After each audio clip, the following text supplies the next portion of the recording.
నీకు ఇంకా భయం ఉంటే వదిలే బాసు. ఎందుకంటే భయం వల్ల ఏం వచ్చేది లేదు.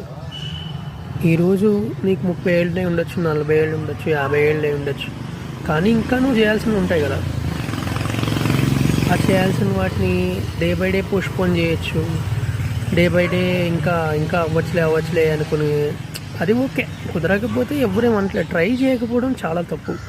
దానికి మనం ఏంటంటే ఇప్పుడు పొజిషన్ బాగాలేదనో, లేకపోతే అన్నిటికన్నా భయంకరమైనది ఏంటంటే వ్యాధి అంటున్నాను.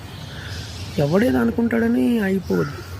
ఏదైనా సరే నీకు ఏది వస్తే అది నేర్చుకో, హ్యాపీగా ఉండు. ఎందుకంటే అది చెప్పలేమబ్బా, లైఫ్ ఈజ్ అన్ప్రెడిక్టబుల్ అంటారు కదా.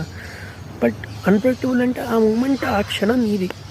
దాన్ని నువ్వు బంగీ జంప్ చేస్తావా, లేకపోతే హై జంప్ చేస్తావా, లాంగ్ జంప్ చేస్తావా, మూవీ చూసి ఎంజాయ్ చేస్తావా, వెకేషన్కి వెళ్ళి ఎంజాయ్ చేస్తావా, ఏదో ఒకటి నేర్చుకుంటున్నావా, చదువుకుంటున్నావా, కొత్త విషయాలు తెలుసుకుంటున్నావా. You can't be liked by everybody.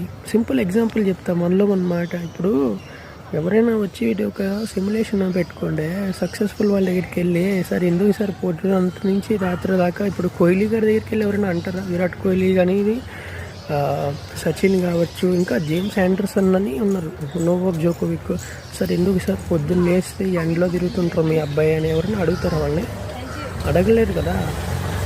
మామూలు చెప్తున్నాను, పనిగా ఉంటుంది ఎగ్జాంపుల్. వాళ్ళని అడగలేము. ఎందుకు? పొద్దున్న లేస్తే ఎండలో తిరుగుతుంటారు, హాయిగా మీకు అన్నీ ఉన్నాయి కదా అని. ఎవరినైనా కావచ్చు. ఇంకా వాళ్ళు పని చేయడం అంటే వాళ్ళు ఎక్స్ప్రెస్ చేసుకుని ఆ లెవెల్స్లో వాళ్ళు వెళ్ళిపోయారు. ఎందుకు అంటే ఎవ్వరు చెప్పలేరు దానికి ఆన్సర్. ఫర్ ఎగ్జాంపుల్ ఎట్లా ఉంటుందంటే, సచిన్ టెండూల్కర్ 100 సెంచరీలు చేశాడు ఆయన. విరాట్ కోహ్లీ ఇప్పుడు చేశాడు. ఆయన క్రికెట్ నుంచి వెళ్ళిపోయి ఉండొచ్చు, ఇప్పుడు నెక్స్ట్ ఓడిఐలో ఇంకోటి చేయొచ్చు.